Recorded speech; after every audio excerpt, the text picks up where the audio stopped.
एक पब्बा की बात थी। 2 बज रहे थे और मैं उस अंधेरी हवेली के बीच में अकेला खड़ा था। हवा इतनी ठंडी थी कि सांस भी धुंध बनकर निकल रही थी, पर जिसमें इंसान की चलने की आवाज बिल्कुल नहीं थी।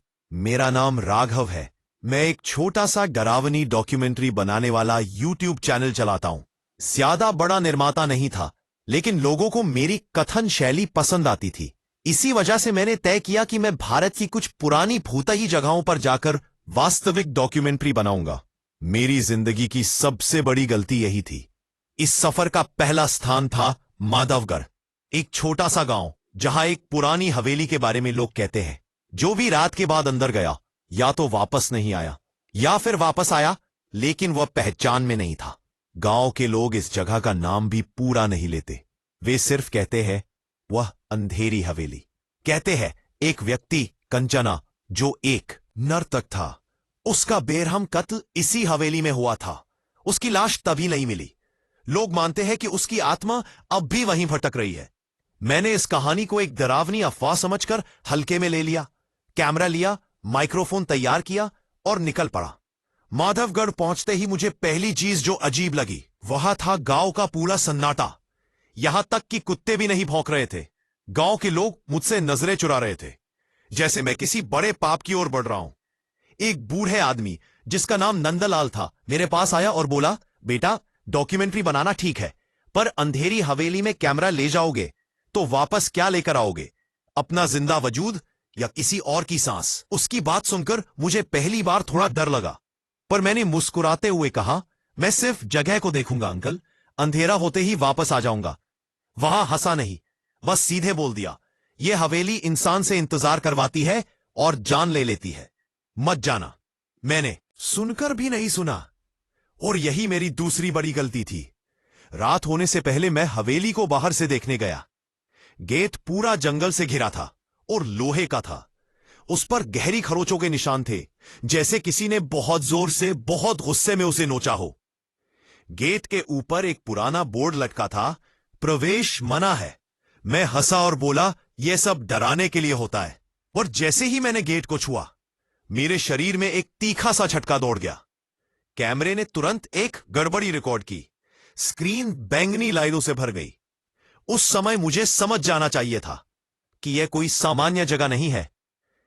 गांव का लॉज बहुत साधारण था। रात को मैं अपने लैपटॉप पर शूट किए हुए दृश्य देख रहा था। जहां मैं गेट को छूता हूं वहां स्क्रीन 1 सेकंड के लिए थम जाती है, पर उस रुकावट में एक औरत की आधी जली हुई तस्वीर दिखाई दे रही थी। उसकी आंखें सीधे कैमरे में देख रही थी।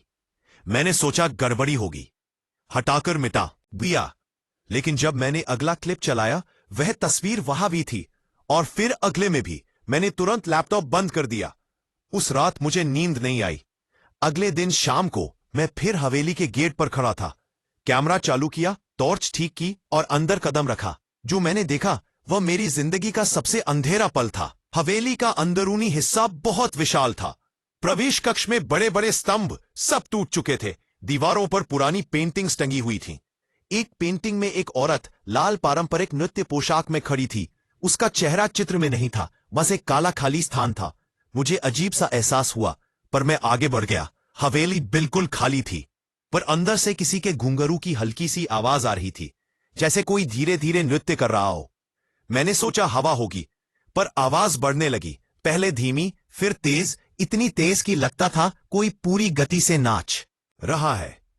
अब मैं रुक गया। नीचे एक पल का चिल्लाकर पूछा। आवाज एक पल में बिल्कुल बंद हो गई, जैसे कोई मेरी आवाज से डर गया हो या मुझे देख चुका हो। मैं कैमरा नीचे करके आगे बढ़ ही रहा था कि अचानक मेरा बायां पैर किसी चीज से टकरा गया।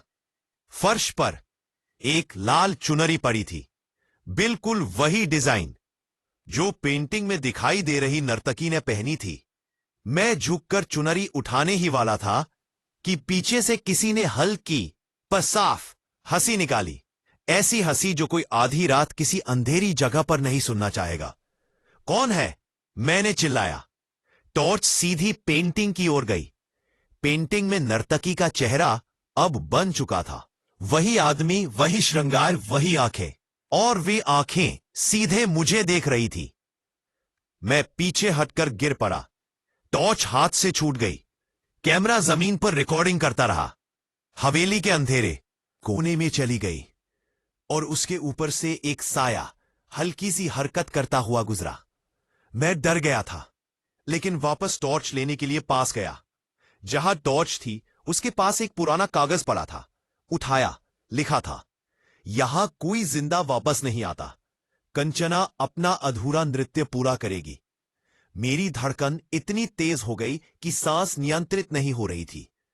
इस समय मुझे समझ आया कि मुझे इस जगह के बारे में और जानना होगा।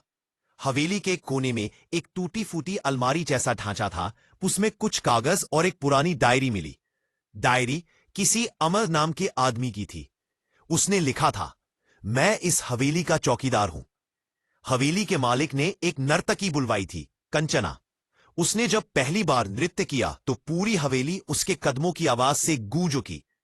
वह डायरी का अगला हिस्सा था, लेकिन मालिक की नीयत खराब थी। कंचना ने मना किया तो उसने उसका कत्ल कर दिया। डायरी की आखिरी पंक्ति लिखी थी, मालिक की लाश मिल गई थी, पर कंचना की लाश कभी नहीं मिली। डायरी पढ़कर मैं हिल चुका था। मैं भागकर निकास द्वार की ओर गया। द्वार अंदर से बंद हो चुका था। उसे जोर से धक्का दिया, लेकिन वो हिल भी नहीं रहा था। अचानक हवेली के अंदर से घुंघरू की आवाज फिर से शुरू हो गई। इस बार पहले से कहीं ज्यादा तेज, कहीं ज्यादा हिंसक। मैं कैमरा लेकर सभागार में वापस आया, टॉर्च चालू की, और जो आगे हुआ वह मेरी जिंदगी का सबसे बड़ा डरावना सपना था। सभागार के बीच में एक लंबी औरत खड़ी थी। लाल नृत्य वस्त्र, जले हुए हाथ और चेहरा पूरी तरह से उखड़ा हुआ।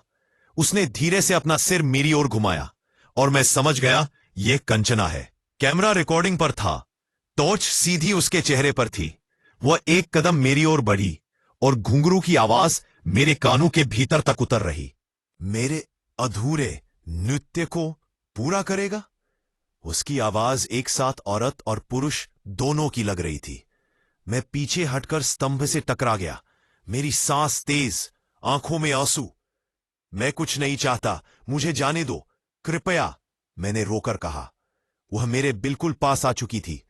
अचानक उसने अपनी उंगली मेरे गले के पास रखी और जमीन पर एक रेखा खींच दी। पूरा सभागार झिलमिलाने लगा, पेंटिंग्स हिलने लगी और हवा तूफान जैसी चलने लगी। फिर वह चिल्लाई, तुम सबने मुझे रोका था, अब मेरा नृत्य यहां पूरा होगा। मैंने सारी हिम्मत जुटाकर सीधे विपरीत दिशा में भाग लगाई। हवेली का एक पिछला निकास था। मैं उधर की ओर भागा। घुंघरू मेरे पीछे पीछे चल रहे थे, जैसे वे मेरे कदमों से चिपके हों। आखिरकार मैं एक टूटी हुई खिड़की तक पहुंचा। कंचना सिर्फ 5-6 कदम पीछे थी। मैंने बिना सोचे खिड़की तोड़कर बाहर छलांग लगाई दी। आइन सिप है, वहां मेरे पैर में चोट लग गई, पर मैं रुका नहीं। मैं दौड़ता गया जब तक हवेली की आवाज, घुंघरू की आवाज सब धुंधली नहीं हो गई। लॉज पहुंचकर मैंने सारी रिकॉर्डिंग लैपटॉप में डाल दी, पर जब मैंने क्लिप्स खोले, एक भी अजीब घटना रिकॉर्ड नहीं हुई थी। न वह पेंटिंग, न वह नर्तकी, न वह हंसी। कैमरे ने सब खाली रिकॉर्ड किया, जैसे हवेली में कुछ हुआ ही नहीं। मैं पागल हो रहा था। मैंने गांव वाले नंदलाल को रिकॉर्डिंग दिखाई। वह बस एक पंक्ति बोलकर चला गया, कंचना कैमरे में नहीं दिखती बेटा, वह सिर्फ उन्हें दिखती है जिन्हें वह चुनती है। उस रात मैं गांव छोड़कर भाग गया, कभी वापस नहीं गया। लेकिन कहानी यहां खत्म नहीं होती। घर आने के 2 दिन बाद मेरे लैपटॉप की स्क्रीन खुद ब खुद चालू हो गई और वहां एक खराब वीडियो फाइल थी जिसका नाम था फी कंचना डांस कंप्लीट MP4, और स्क्रीन पर वही जली हुई नर्तकी मेरे पीछे मेरे कमरे में खड़ी थी। मैं हिल भी नहीं पाया। आज भी याद है, तुम वापस आओगे राघव, मेरा नृत्य अभी पूरा नहीं हुआ।